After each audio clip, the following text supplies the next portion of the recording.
In my last video, I made the argument that the media has been conditioning society to move away from objective moral values to more relativistic or subjective ones.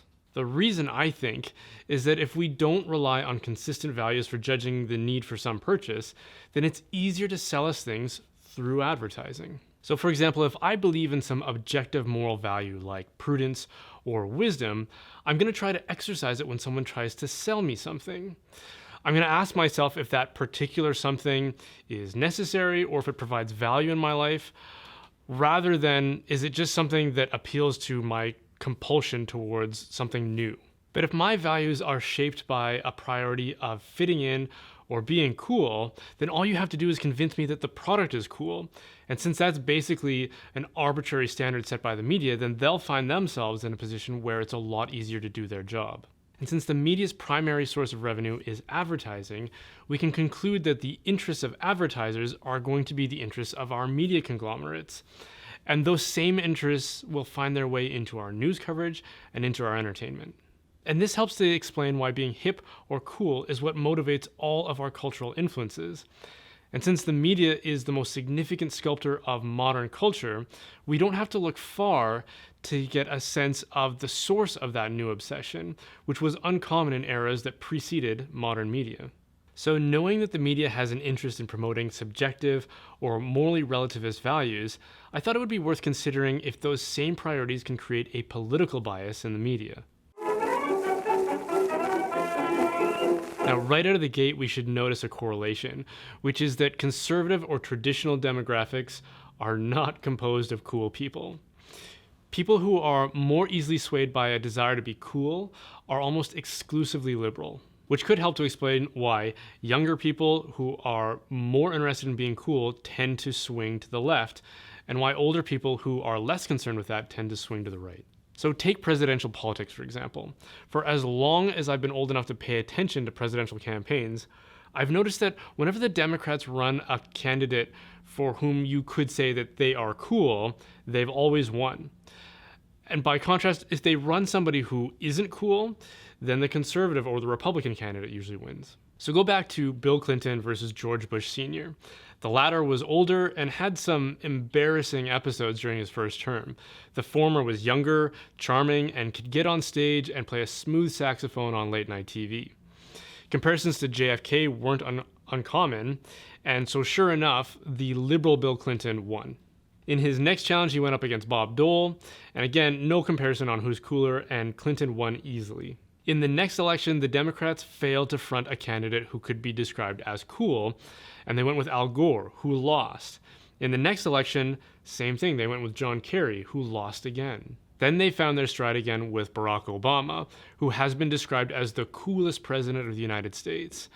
Sure enough, Obama won against McCain and then against Romney, two candidates who could be described as a lot of things, but cool is not one of them. And in the last election, they went with Hillary Clinton, who was older, kind of shrill and technologically illiterate, and if anything, not cool. And sure enough, we know how that one went. So think about any of the cultural or moral shifts that have taken place in the political arena over the past few generations.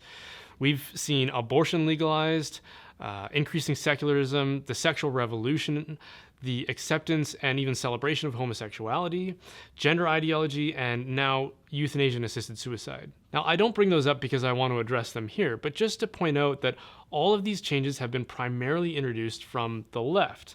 The left tends to want to pursue an agenda of change because they think of change as being synonymous with progress. And it's a lot easier to promote an agenda of change if the general public has values that are more subjective than objective. By the way, I've said this in the past, but the idea that change and progress are the same thing is just totally fallacious. Progress means moving towards some intended good, which is something that we all want. So if you're already moving towards that goal, then change is actually the least progressive thing you can do. The most progressive thing you can do is turn back around and go the other way as soon as possible. So why is it that the left is so invested in this false notion of progress and more relativistic values? Well, there are probably a lot of reasons. Some good ones I can think of is that many liberals want to upset the injustices that they perceive in the status quo. So, for example, civil rights for oppressed minorities, or rights for women that didn't previously exist. But another reason I can think of that is of more concern is that the more you invest yourself in left-wing ideals, the more likely you'll run into this guy. The philosopher Karl Marx was adamantly opposed to traditional or classical moral ideals.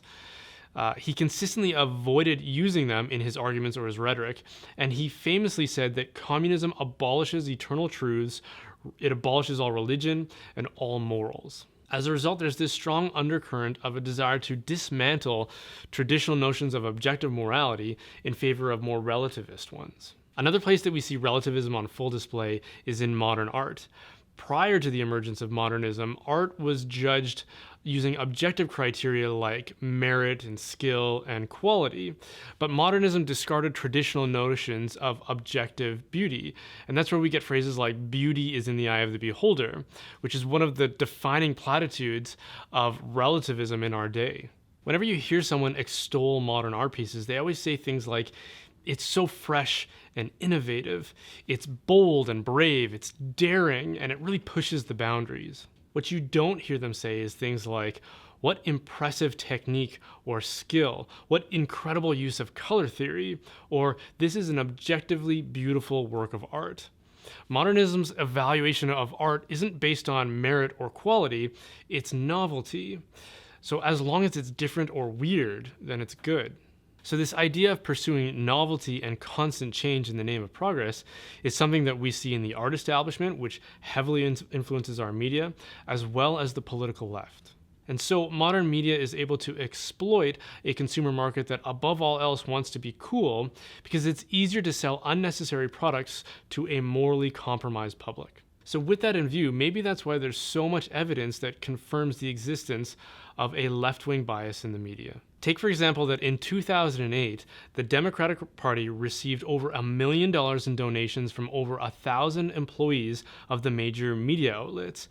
And by contrast, the Republican Party received 1/10 of that amount of money from 1/10 of the number of employees. In the book, The Media Elite, political scientists surveyed journalists from all the major media news outlets, and they found that the overwhelming majority of them were Democratic voters whose opinions sat far to the left of the general public, and that their coverage of controversial topics heavily favored their own opinions.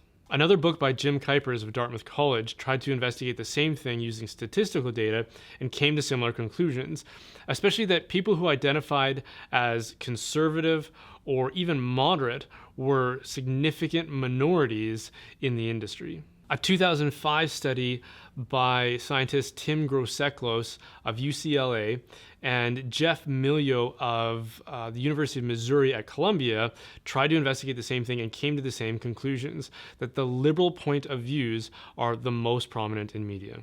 So given that there's a lot of evidence that confirms what a lot of people suspect, especially conservatives, about their own media, I hope this video helps explain why this bias might exist and how it's shaping our culture. And most of all, I hope it provides you with some incentive to unplug from that influence, regardless of your political affiliation. None of us are immune to that influence, and I think that we could all benefit from the opportunity to develop our own beliefs without a media agenda trying to manipulate us to other ends. Thank you guys for watching that.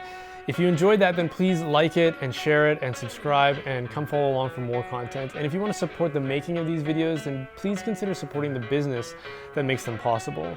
Holdsworth Design is a digital marketing and communications company that specializes in web design, print design, branding, videography, and all that kind of stuff.